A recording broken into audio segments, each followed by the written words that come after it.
get up. Time is barely on our side. I don't wanna waste what's left. The storms we chase are leading us, and love is all we'll ever trust. Yeah, no, I don't wanna waste what's left.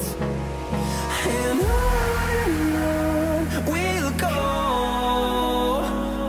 High everyone, আসসালামু আলাইকুম। Welcome back to my channel. আশা করছি সবাই ভালো আছেন। আমি আলহামদুলিল্লাহ ভালো আছি। তো আজকে আমি আমার রবিবারের ব্লগটি শেয়ার করতে যাচ্ছি আপনাদের সঙ্গে। আশা করছি আজকের ব্লগটি সবার ভালো লাগবে।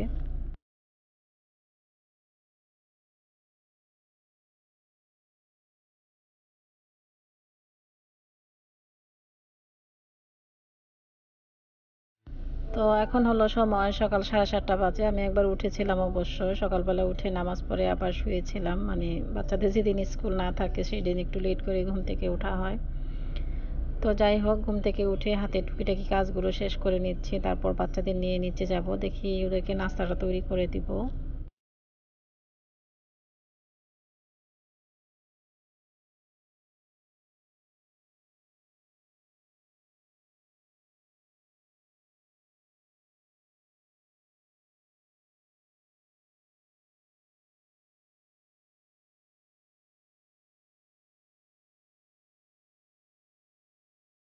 তো এখন আমার অলরেডি রুমটা গুছানো হয়ে গিয়েছে। আর সবসময় আমি যখন সকালবেলা ঘুম থেকে উঠি তখন রুমটাকে ক্লিন করে তারপর বাচ্চাদেরকে উঠিয়ে সাথে করে নিয়ে নিচে চলে যাই।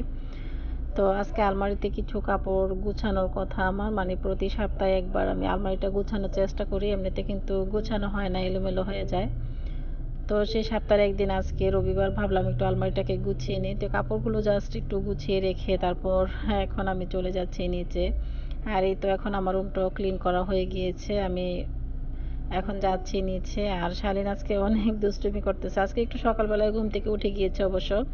তো আমি বলতেছি, এত সকালবেলা তুমি ঘুম থেকে উঠেছো? ও বলতেছে হ্যাঁ, সকাল সকালই ঘুম থেকে উঠেছে। তো ওকে ওয়াশরুমে পাঠিয়ে আমি এখন নিচে চলে এসেছি। এসে ডাইনিং টেবিল লিভিং রুমটাকে গুছিয়ে তারপর ওদেরকে নাস্তাটা রেডি করে দেব।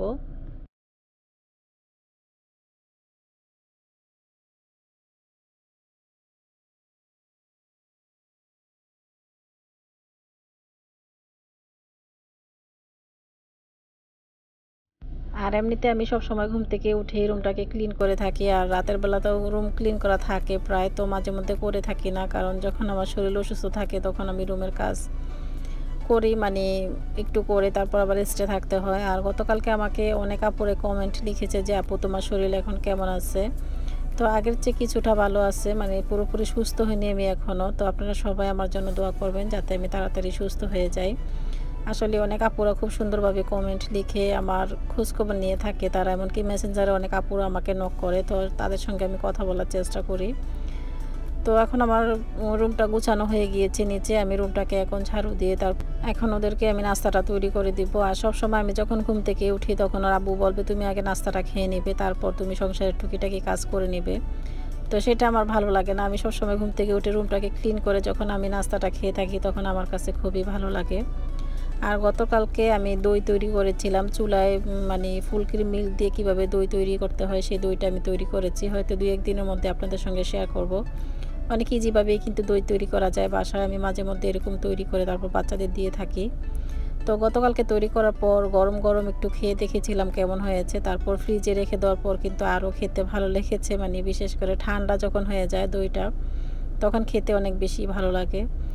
আর একসময় ওর আব্বু বাংলাদেশি বাজার থেকে কিন্তু দই কিনে নিয়ে আসতো। তো এখন আমি বলে দিই যে না, আমি বাসায় তৈরি করব, আর বাংলাদেশি বাজার থেকে নিয়ে আসতে হবে না। তো এখন আমি দইটা ওদেরকে রেডি করে দিব। আমি অল্প একটু খেয়ে নিচ্ছি, যেহেতু একটু মিষ্টি তাই তেমন বেশি খাবো না। আমি আজকে সবজি দিয়ে আর কি নাস্তাটা করব। তো সবাইকে আজকে নুডলস স্যুপ তৈরি করে দিয়েছি, তার সাথে মিক্স সবজি দিয়েছি এখানে, তো দেখতেই পাচ্ছেন। আর মাঝে মধ্যে তো আমি এরকম মানে নাস্তা তৈরি করে থাকি, আর অনেকবার আপনাদের সঙ্গে শেয়ার করেছি। তো সাথে আমি 2টা ডিম বয়েল করে নিয়েছি, একটা ওর আব্বুর জন্য আর একটা আমার জন্য। আর বাচ্চাদেরকে ডিম ফ্রাই করে দিব।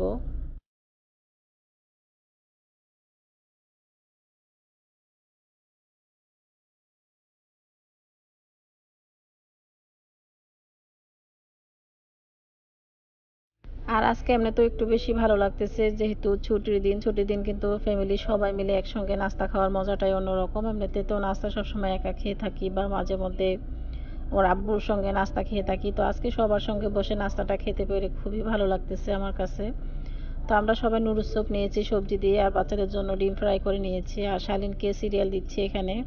শালীন নুডলস স্যুপ খেতে পছন্দ করে না, সাথে সবজি তো একদমই খাবে না। মানে সবজি যখন ও দেখবে যে কোনো ভাতের মধ্যে বা নুডলসের মধ্যে, তখন ও একদম ওইটা হাতেই নেবে না। তাই ওকে আমি সিরিয়াল তৈরি করে দিয়েছি, ও এখন খেয়ে নেবে। আর বাচ্চারা এখন ফ্রেশ হয়ে চলে এসেছে, সবাইকে এখন খাবারটা রেডি করে দিচ্ছি।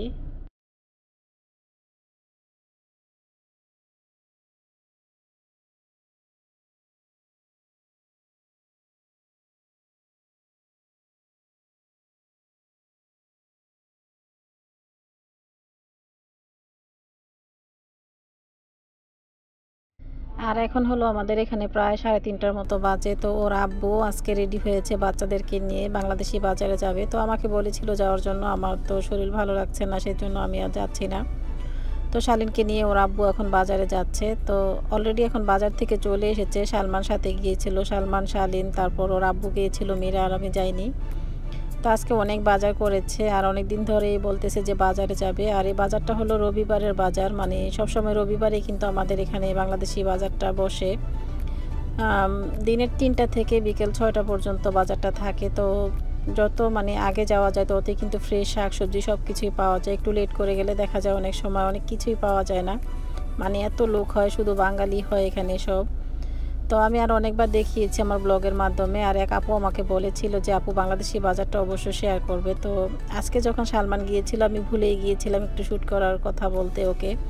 তো যাই হোক, বাজার থেকে যা যা নিয়ে এসেছে তাই আপনাদের সঙ্গে শেয়ার করতেছি। আর আমার একটা আগের ব্লগ দেওয়া আছে, সেটার মধ্যে দেওয়া আছে যে বাংলাদেশি বাজারটা দেখতে কেমন। তো এখানে ওর আব্বু বাজার করে নিয়ে এসেছে কিছু ফ্রুটস, শাকসবজি এগুলো নিয়ে এসেছে আর কি। তো এগুলো নিয়ে এসেছে আনার অনেকগুলি নিয়ে এসেছে। তো আজকে আমি আনারের জুস তৈরি করব সবার জন্য। আর আঙ্গুর একটু বেশি করে নিয়ে এসেছে, এখানে প্রায় 4 কেজির মতো। তো আঙ্গুরটাকে আমি প্লাস্টিক মুড়িয়ে তারপর রেখে দেবো, বেশি আঙ্গুর নিয়ে আসলে কিন্তু এমনি তো নষ্ট হয়ে যায়।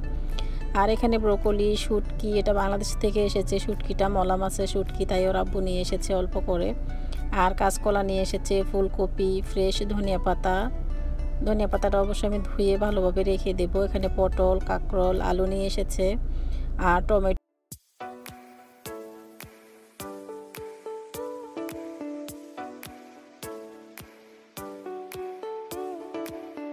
আরও অনেক বাজার নিয়ে এসেছে, সাথে শিম, তারপর চিচিঙ্গা নিয়ে এসেছে, অনেক শাকসবজি নিয়ে এসেছে আজকে। আর পুঁইশাক নিয়ে এসেছে, আমাদের বাগানে পুঁইশাক আছে, ওর আব্বু ভুলে গিয়েছিল। তো আমি বলেছিলাম যে তুমি পুঁইশাক নিয়ে এসেছো, আমাদের বাগানেরগুলো তো এখনও খাওয়া শেষ হয়নি। তো বললাম আমি তো ভুলেই গিয়েছি। আর এখানে কিছু মাছ নিয়ে এসেছে, মাছ মাংস, এগুলো আমি ফ্রিজে রেখে দিয়েছি, অবশ্য সেগুলো আর আপনাদের সঙ্গে শেয়ার করা হয়নি। এখানে নিয়ে এসেছে তেলাপিয়া মাছ, কাতলা মাছ, রুই মাছ, ইলিশ মাছ, গরুর মাংস, চিংড়ি মাছ, তারপর অনেক কিছু নিয়ে এসেছে, সেগুলো আমি রেডি করে তারপর রিফ্রিজ করে রেখে দিয়েছি। তো এখন আমি কিছু আনার নিয়েছি, আনারগুলো এভাবে মানে সব সময় আমি যেভাবে করি সেটা আজকে আপনাদের সঙ্গে শেয়ার করতেছি। আর আনার কিন্তু খোলার সময় অনেক লেট হয়ে যায় আর কি, সেজন্য আমি এভাবে করে থাকি। আনারগুলো কেটে তারপরে এভাবে একটু করে নিলে অনেক ইজিলি কিন্তু আনারগুলো খুলে আসে। তো যাই হোক, এখন আমি জুসের মেশিনে জুসটাকে তৈরি করে নিচ্ছি।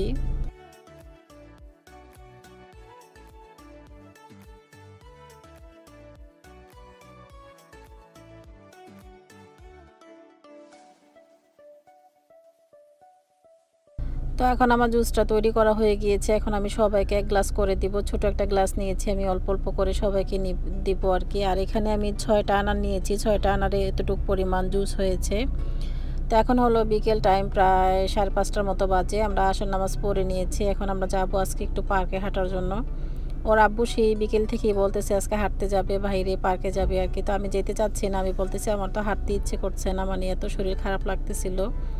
তাও ওর আব্বু বলতেছে সমস্যা নেই, চলো আমি, তুমি আর শালীন যাই। আর মীরা আর সালমান বাসায়, ওরা হয়তো হোমওয়ার্ক করতেছে উপরে, ওরা ওদেরকে আর বলে আসেনি যে আমরা পার্কে যাচ্ছি। তো এই তো শালীন আমাদের সঙ্গে যাচ্ছে। এমনিতে শালীন কিন্তু কখনোই হাঁটতে যেতে চায় না, ও আজকে পার্কে যাবে হাঁস দেখার জন্য।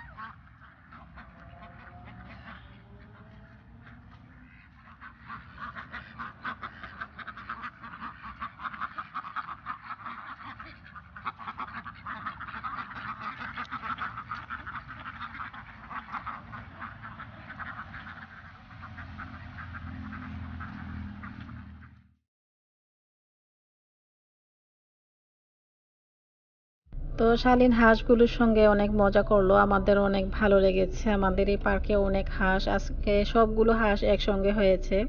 এগুলো কিন্তু এই পার ওপারে বসে থাকে, আর অনেক সময় দেখা যায় ডিম পারে ওরা, আশেপাশে ডিম দেখা যায়। তা আমি দূর থেকে যখন পাথর দেখছিলাম তখন আমার মনে হচ্ছিল এগুলো ডিম। ওর আব্বুকে যখন বলতেছে ওর আব্বু হাসতেছে।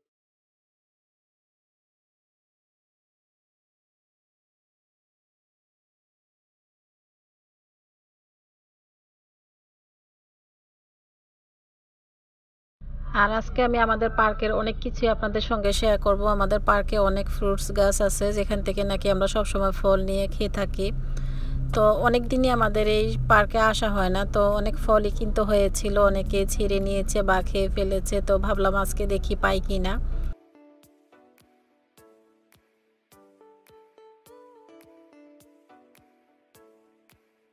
তো আমরা এখন চলে এসেছি ওয়াটার অ্যাপেল গাছের নিচে। এটা হলো আমাদের দেশে জামরুল বলে থাকে এটাকে, আর নিচে অনেক পড়ে আছে, এই তো দেখতেই পাচ্ছেন। তা আমি আর অনেকবার এখান থেকে নিয়েছি। আমার বাচ্চারা এটা খেতে একদমই পছন্দ করে না, তো আমার কাছে খুবই ভালো লাগতেছে যখন আমি ছিঁড়তেছিলাম। তো বাচ্চারা তো খাবে না, তাই অল্প পরিমাণে আমি ছিঁড়ে নিব, জাস্ট 5-6টার মতো। তো এখনও কিন্তু এগুলো পাকেনি, আরও পাকবে, যখন পাকবে তখন একদম সাদা হয়ে যাবে। এগুলো দেখতে খুবই ভালো লাগতেছে। আর ফ্রেশ শাকসবজি বা ফ্রুটস শীতে কার না ভালো লাগে, আমার কাছে তো খুবই ভালো লাগে। আমরা শাকসবজি গাছ করেছি অবশ্য, তারপরও কিন্তু আমাদের এই এরিয়াতে আরও অনেক ফ্রুটস গাছ আছে যেগুলো নাকি প্রতিদিনই ছিঁড়ে নেওয়া যায়। তো আমরা যেহেতু পার্কে আসি না আগের মতো, তাই তেমন বেশি ছেঁড়া হয় না। তো আজকে অনেক ভালো লাগতেছে গাছ থেকে এই ফলগুলো পেড়ে। তো আমরা এখন আরও সামনের দিকে যাচ্ছি, সামনে হয়তো তেঁতুল গাছ, এমনকি কামরাঙ্গা গাছ আছে সামনে। তো দেখি আমরা যদি পারি ওখান থেকেও কিছু ফল ছিঁড়ে নেব। আর শালীন অনেক বেশি পছন্দ করে, শালীন রাগ হয়ে আছে যে এত উপরে ফলগুলো আমি তো ধরতে পারতেছি না। তো ওকে নিয়ে যাচ্ছি এখন কামরাঙ্গা গাছের কাছে। তো এই তো ও কামরাঙ্গা ছিঁড়ে নিয়ে এসেছে অলরেডি।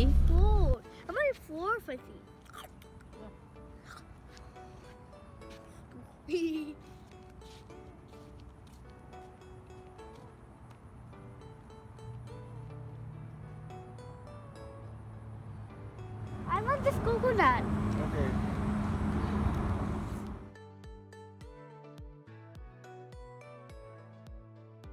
তো আমাদের এখন এখানে হাঁটা শেষ, আমরা প্রায় 1 ঘন্টার মতো হেঁটেছিলাম এই এরিয়াতে। আমাদের এরিয়াটা তো অনেক বড়, মানে আমাদের পার্ক পুরোটা এরিয়া যখন এক রাউন্ড দেওয়া হয় তখন কিন্তু 1 ঘন্টা কখন যে চলে যায় বোঝাই যায় না। তো বাসায় চলে এসেছি, আসার পর ওর আব্বু একটা পেঁপে কেটে নিয়েছে। এটা তো আমাদের গাছের পেঁপে, আপনারা সবাই জানেন। আমি আজকে 2 বছরের মতো পেঁপে কিনে খাই না, এমনকি শাকসবজিও কিনতে হয় না, বাসারই একদম ফ্রেশ সব কিছু আমরা খেতে পারি। তো ওর আব্বু আমাকে রেডি করে দিয়েছে, তো আমি এখন খেয়ে নিচ্ছি। আর এসে কিন্তু আমি রুমটাকে গুছিয়ে নিয়েছি, অবশ্য রুমটাকে গুছিয়ে তারপর খাবারটা খেতে বসেছি।